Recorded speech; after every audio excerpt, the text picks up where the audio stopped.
आदाब नाज़रीन, अभी तक का उर्दू खबरनामा लेकर आपका मेज़बान रहमत कलीम आपकी खिदमत में हाजिर है। बुलेटिन का आगाज सुर्खियों के साथ। बदलता जम्मू कश्मीर कॉन्क्लेव कामयाबी के साथ इख्तिताम पजीर कई अहम सियासी समाजी शख्सियात हुई शामिल। जम्मू में शानदार, जानदार और इंतहाई कामयाब कॉन्क्लेव मुनक़िद करके गुलिस्तान न्यूज ने तारीख कर दी रकम। SCO के इजलास में शिरकत के लिए 14 सितंबर को समरकंद जाएंगे वजीर आजम। शहबाज से मुलाकात पर तजब्जुब बरकरार। तुम मुझे वोट दो, मैं तुझे एस्टेट दूंगा। बारामूला में गुलाम नबी आजाद का अवाम से वादा, 370 से किया इनकार। जम्मू कश्मीर की तकदीर और समत PM मोदी ने कर दी है तब्दील, हर समत में हो रही है तब्दीली। रविंद्र रैना का बयान।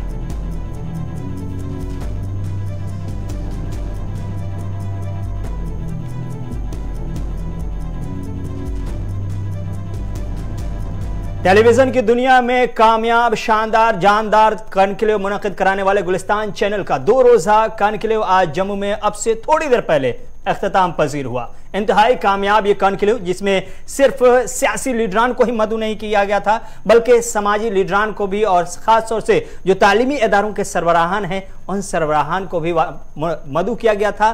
दिगर जो उमूर हैं, दिगर जो शुबेजात हैं, दिगर जो फील्ड हैं, उन तमाम फील्ड में जो नुमाइंदा चेहरे हैं, जो नुमाइंदगी करते हैं, उन तमाम नुमाइंदा लोगों को बाज़ाब्ता तौर पर इस 2 रोज़ा कॉन्क्लेव में मदु किया गया था। और गुलिस्तान टीम की पूरी नेटवर्क ने, पूरे एंकरों की एक लंबी फहरिस्त जो है, उन एंकरों ने, नुमाइंदों ने बाज़ाब्ता तौर पर इस कॉन्क्लेव में बढ़ चढ़कर हिस्सा लिया। और एक तरफ जहां आए हुए तमाम मेहमानों से इंतहाई सख्त और मुनासिब सवालात पूछे, अवामी मुद्दों पर सवालात पूछे, वहीं साथ ही साथ अवाम को और मीडिया को एक पैगाम देने की भी कोशिश की गई कि अवाम की आवाज बनने के लिए अवाम के साथ मिलकर के अवाम की आवाज उठानी पड़ेगी। और यह आवाज सरकार के सामने उठानी पड़ेगी, यह आवाज हुकूमत के सामने उठानी पड़ेगी। तो आज ये 2 रोज़ा कॉन्क्लेव अपने आखिरी अंजाम को पहुंच चुका है, यानी कि इख्तिताम पजीर हो चुका है। 2 दिनों के अंदर 1-2 अहम शख्सियात नहीं, बल्कि सियासी, समाजी और तालीमी मैदान से कई अहम शख्सियात ने शिरकत की, मेहमान खुसूसी के तौर पर शामिल हुए। और उन तमाम ने जम्मू कश्मीर के हवाले से और मुल्क के हवाले से सियासी मंजरनामे पर, समाजी मंजरनामे पर और तालीमी मंजरनामे पर क्या कुछ तब्दीलियां आ रही हैं, उन तमाम तब्दीलियों से मुतल्लिक गुलिस्तान न्यूज के पास क्या कुछ सवालात हैं, गुलिस्तान न्यूज के जरिए अवाम के क्या कुछ खदशात थे, उन तमाम खदशात को बाज़ाब्ता तौर पर इन नुमाइंदों के सामने रखने की और इस पर सवाल पूछने की कोशिश की गई। जवाब भी बहुत ही शानदार, लाजवाब रहा।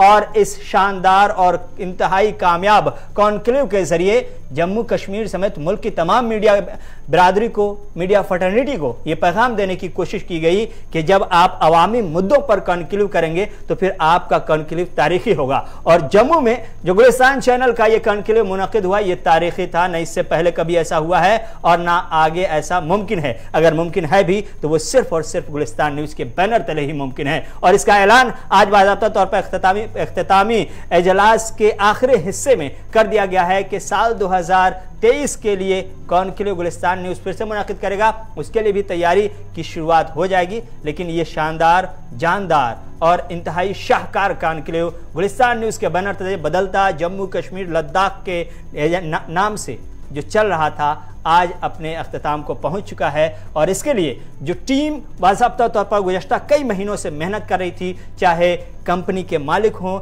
या फिर कंपनी का एक छोटा सा एम्प्लॉय, सब ने मिलकर बढ़ चढ़ कर दिन रात एक करके इस कॉन्क्लेव को तारीखी बनाने की कोशिश की है। और ये इंतहाई तारीखी कॉन्क्लेव हुआ है, ये तारीख का हिस्सा बनकर रह गया है। LG मनोज सिन्हा के हाथों बाज़ाब्ता तौर पर शम्मा रोशन करके इस कॉन्क्लेव का आगाज हुआ था। और आज जब इख्तिताम हो रहा था तब नेशनल एंथम के साथ इख्तिताम पजीर हुआ। उससे पहले जम्मू कश्मीर में और मुल्क के दीगर हिस्सों में जो गुलिस्तान न्यूज की टीम फैली हुई है, उन तमाम नुमाइंदों को, उन तमाम एंकरों को बाज़ाब्ता तौर पर स्टेज पर हमने देखा। और उनके चेहरे पर जिस अंदाज में इस कॉन्क्लेव को लेकर के इजहार मसरत थी, वो मुसरत सबों ने देखा। और ये मुसरत तब आपके चेहरे पर देखने को मिलती है जब आपकी मेहनत रंग लाती है। और हमारी ये मेहनत रंग लाई है। हमने जो ये तारीखी कॉन्क्लेव जम्मू में मुनक़िद किया है, ये एक मिसाल सेट करने की कोशिश थी और ये कोशिश इंतहाई कामयाब रहे।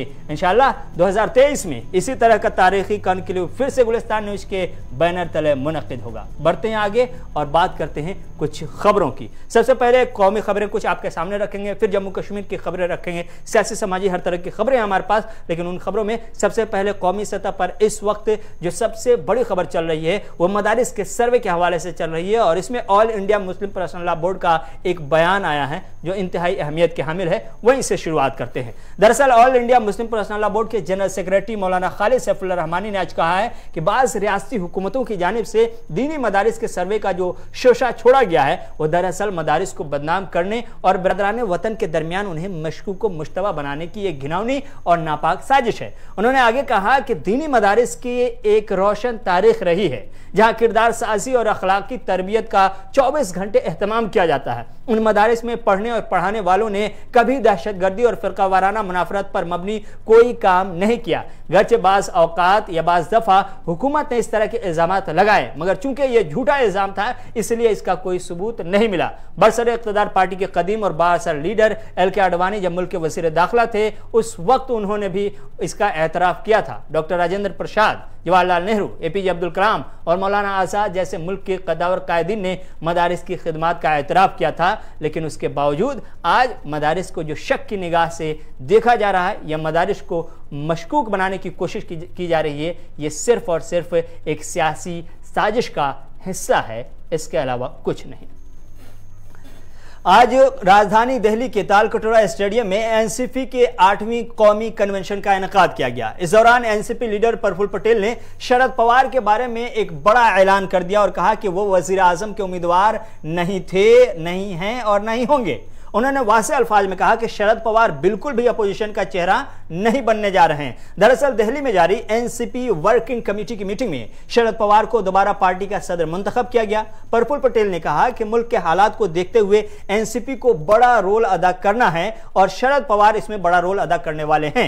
यकीन करें वो एक ऐसा शख्स है जिसकी मदद से हम एक ताकतवर किरदार अदा कर सकते हैं और सबको साथ लाने के लिए काम कर सकते हैं। उन्होंने यह भी कहा कि KCR, स्टालिन, ममता बनर्जी, सीताराम येचुरी, चौटाला और कांग्रेस लीडर शरद पवार के पास आते हैं।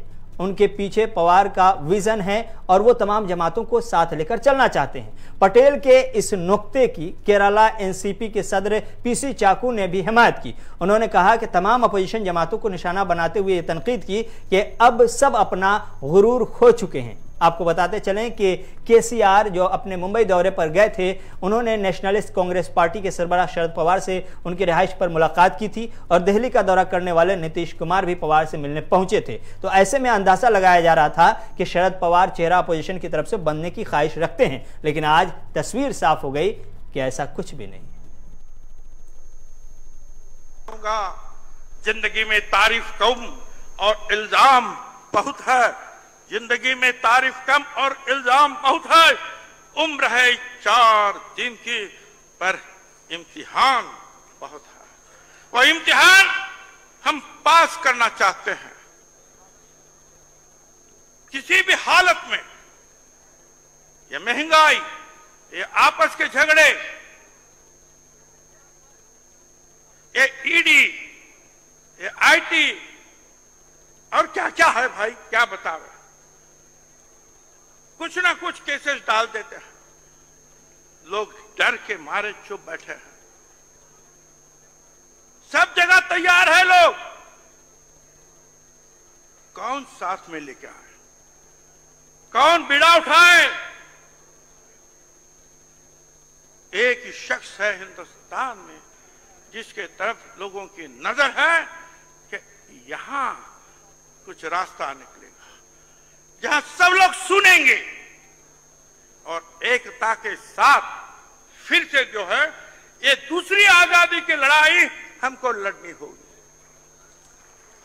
अभी जो है 75वां साल हुआ अमृत महोत्सव, ये तो अच्छा है भाई। सारे तिरंगे झंडे जो है घर घर में जो है लहराए गए, सब लोगों को साथ में लिया गया, बहुत अच्छा काम हो गया। अरे पर ये बाकी सब लोग कहां गए? इनका इतिहास कहा गया? कहां गए पंडित जवाहरलाल नेहरू जी, लाला लजपत राय जी, भगत सिंह जी, कहां गए सब लोग?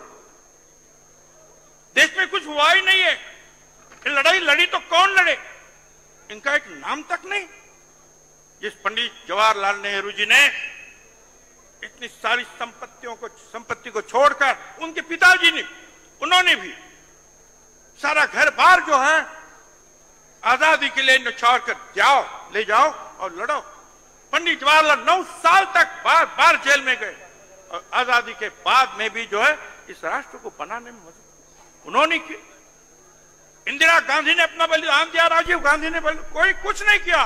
जो कयास आरआईयू को खत्म करते हुए तेलंगाना के वजीर आला और तेलंगाना राष्ट्रीय समिति यानी टीआरएस के रहनुमा के चंद्रशेखर राव ने, जो केसीआर के नाम से मशहूर है, आज बाज़ाब्ता तौर पर यह ऐलान कर दिया है कि वो जल्द ही एक कौमी पार्टी का आगाज करने वाले हैं और इसकी पॉलिसी बनाने का काम भी जारी है। केसीआर के दफ्तर से एक सरकारी रिलीज जारी किया गया है जिसमें कहा गया है कि मुतबादिल कौमी एजेंडे पर मुख्तलिफ शोबों के दानिश्वरों, माहिरीन इख्तिसादियात और माहिरीन के साथ तवील बातचीत के बाद इत्तेफाक राय हुआ है, जैसा कि हमने तेलंगाना तहरीक के आगाज से पहले किया था। प्रेस रिलीज में कहा गया है कि बहुत जल्द एक कौमी पार्टी की तश्कील और उसकी पॉलिसियां मुरतब की जाएंगी।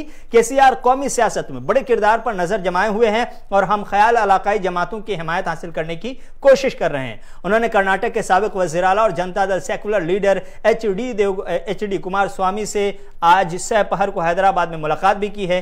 मई में बेंगलुरु में उनकी साबका मीटिंग के बाद अंदरूनी ज़राए के मुताबिक दोनों ने दोपहर के खाने के बाद मुल्की सियासत के मौजूदा मंजरनामे और दीगर उमूर पर तबादला ख्याल किया है। 2024 को लेकर केसीआर की यह पहल बताई जा रही है और 2024 को लेकर के अपोजिशन और पोजिशन दोनों में तैयारियां अपने शबाब पर है। जम्मू कश्मीर के chief electoral officer Hardesh Kumar Singh, जिन्होंने हालिया दिनों एक मुतनाज़ बयान दिया था, उनको सरकार ने इलेक्शन कमीशन ऑफ इंडिया में 5 साल के लिए डिप्टी इलेक्शन कमिश्नर तैनात कर दिया है। हरदेश कुमार का मुतवादिल अभी तक नहीं चुना गया है, ताहम सरकारी ज़राए का कहना है कि जल्द ही उस ओहदे पर एक सीनियर ऑफिसर को तैनात कर दिया जाएगा। हरदेश कुमार सिंह ने हालिया दिनों जम्मू में प्रेस कॉन्फ्रेंस के दौरान कहा था कि जम्मू कश्मीर में नवंबर तक 25 लाख नए वोटर्स को वोटर फहरिस्त में शामिल किया जाएगा और गैर मकामी बाशिंदों को भी यूनियन टेरिटरी में वोटर फहरिस्त में नाम दर्ज करने और वोट डालने का हक होगा। इस बयान पर जम्मू कश्मीर में सियासी तूफान बरपा हुआ था और People's Alliance for Gupkar Declaration समेत दीगर तमाम सियासी जमातों सिवाय हुक्मरान जमात बीजेपी ने इस पर संगीन रद्द अमल जाहिर किया था और आज भी बाज़ाब्ता तौर पर इसको उसी अंदाज से, उसी नजर से देखा जा रहा है। अब देखना यह है कि जम्मू कश्मीर में इनकी जगह पर, हरदेश सिंह की जगह पर किन को बाज़ाब्ता तौर पर यह जिम्मेदारी सौंपी जाती है, चूंकि इन्हें अब दिल्ली भेज दिया गया है। Jammu Kashmir teachers joint action committee की जानिब से आज गवर्नमेंट डिग्री कॉलेज कंडी करनाह में टीचर्स कॉन्फ्रेंस का इनेकाद किया गया। इस प्रोग्राम के बुनियादी मकासद में सबसे खास मकसद यह था कि असातिज़ा के अंदर बेदारी पैदा की जाए ताकि मौजूदा वक्त के तकाज़ों के मुताबिक उन्हें अपनी जिम्मेदारियों के तई मजीद संजीदा बनाया जा सके। आज की इस तकरीब में एक तरफ असातिज़ा के रोल पर खुलकर बात की गई, वहीं उनके फरीजे पर भी रोशनी डाली गई और यह याद दिलाने की कोशिश की गई कि जब कभी समाज और माशरे में बुराई फैलने लगती है तो फिर एक टीचर की जिम्मेदारी बढ़ जाती है कि कैसे वो समाज को उस बुराई से निकालने में अपना रोल अदा करे। आज वादी कश्मीर में नौजवानों की आबादी जो मंशियात में गिरफ्तार हैं, उन्हें इससे बाहर लाने में एक उस्ताद की जिम्मेदारी इंतहाई अहम हो जाती है।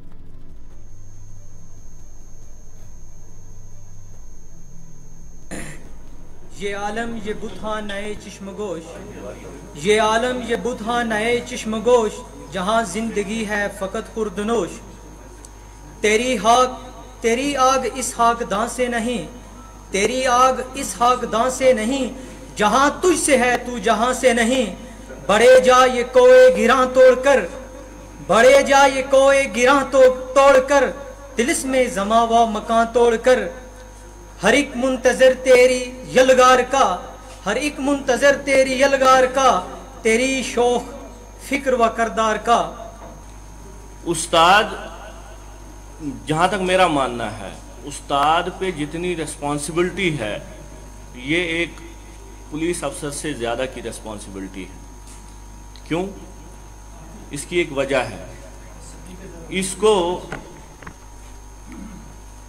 इसको एक रॉ मटेरियल दिया जाता है, उसको इसने निखारना है, तो कल वो जब निखर के आ जाएगा तो उसी रॉ मटेरियल जो होता है जब वो निखर के आ जाएगा उसने सोसाइटी को कमांड करना है। ये जिम्मेदारी है उस्ताद। ये जिम्मेदारी सिर्फ उस पे स्कूल की चार दीवारी या कॉलेज के चार दीवारी के अंदर नहीं है, ये उसको अपनी सोसाइटी में भी है, अपने घर में भी है। क्योंकि आप साहिबान को जितने भी आज की जनरेशन है, जितने भी स्टूडेंट हैं, ख्वाहा वो आपके शागिर्द हैं या नहीं हैं, वो नोटिस करते हैं आपकी हरकतों को। तो जिनके किरदार से आती हो सदाकत की महक, जिनके किरदार से आती हो सदाकत की महक, उनको तदरीस से पत्थर भी पिघल जाते हैं, उनकी तदरीस से पत्थर भी पिघल जाते हैं। तो ये वो लोग हैं जिनका किरदार इतना है, ये पत्थर को क्या, ये पत्थर को क्या, ये तो लोहे को भी पिघलवाएंगे।